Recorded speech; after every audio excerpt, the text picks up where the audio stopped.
Have you heard that quantum mechanics is impossible to understand? You know what? That's what I was told too when I was a student.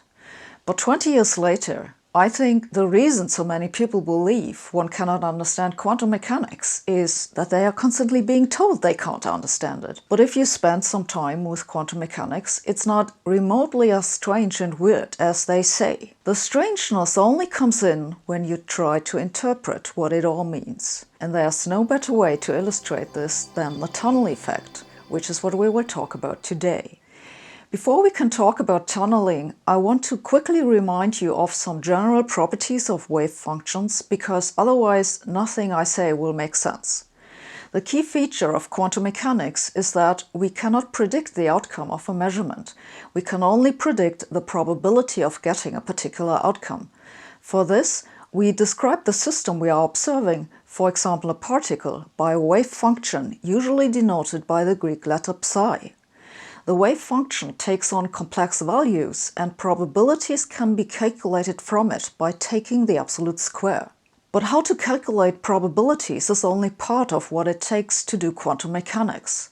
We also need to know how the wave function changes in time, and we calculate this with the Schrödinger equation. To use the Schrödinger equation, you need to know what kind of particle you want to describe and what the particle interacts with. This information goes into this thing, labeled H, which physicists call the Hamiltonian.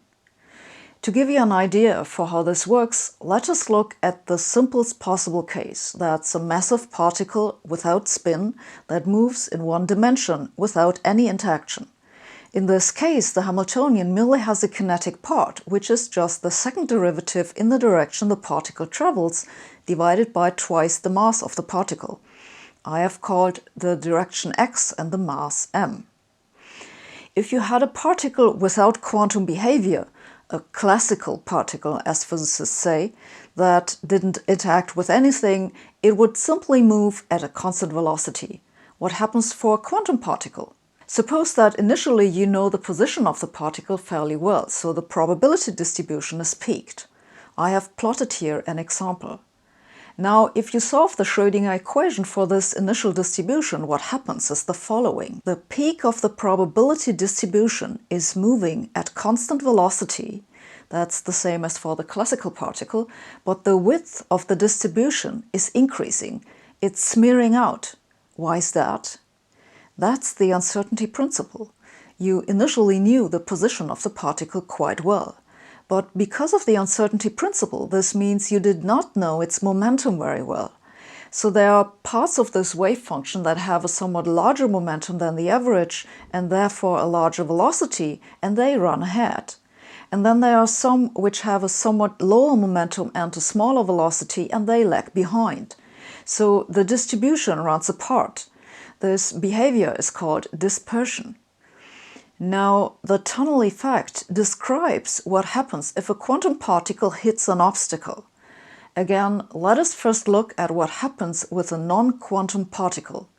Suppose you shoot a ball in the direction of a wall at a fixed angle. If the kinetic energy or the initial velocity is large enough, it will make it to the other side. But if the kinetic energy is too small, the ball will bounce off and come back. And there is a threshold energy that separates the two possibilities. What happens if you do the same with a quantum particle? This problem is commonly described by using a potential wall. I have to warn you that a potential wall is in general not actually a wall in the sense that it is not made of bricks or something. It is instead just generally a barrier for which a classical particle would have to have an energy above a certain threshold. So it's kind of like in the example I just showed with the classical particle crossing over an actual wall. But that's really just an analogy that I have used for the purpose of visualization. Mathematically, a potential wall is just a step function that's zero everywhere except in a finite interval.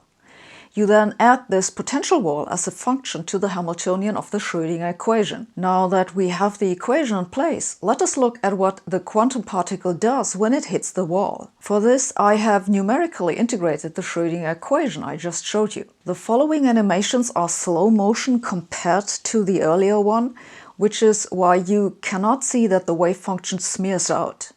It still does. It's just so little that you have to look very closely to see it. I did this because it makes it easier to see what else is happening.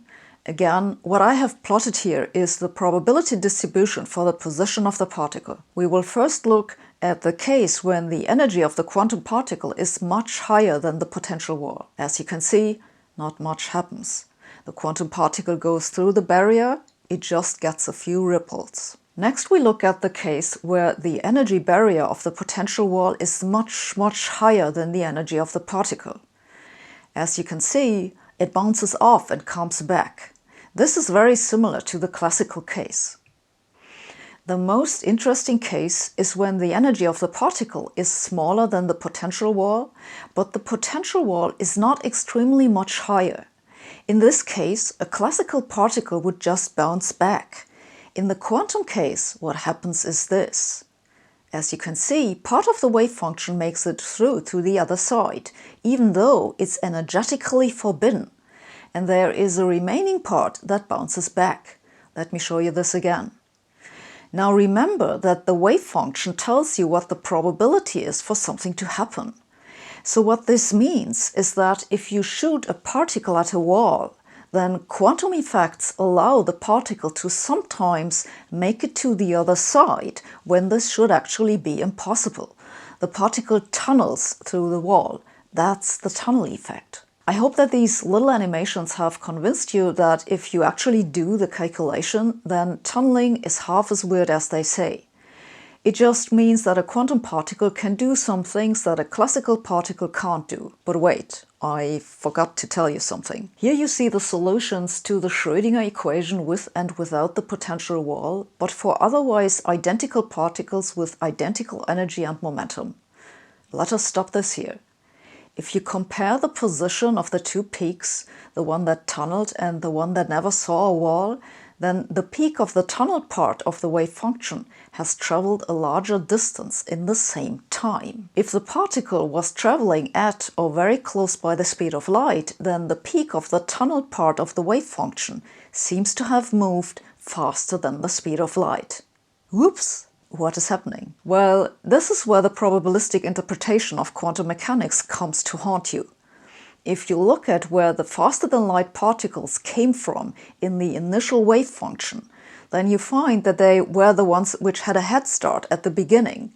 Because remember, the particles did not all start from exactly the same place. They had an uncertainty in the distribution. Then again, if the wave function really describes single particles, as most physicists today believe it does, then this explanation makes no sense, because then only looking at parts of the wave function is just not an allowed way to define the particle's time of travel. So then, how do you define the time it takes a particle to travel through a wall? And can the particle really travel faster than the speed of light?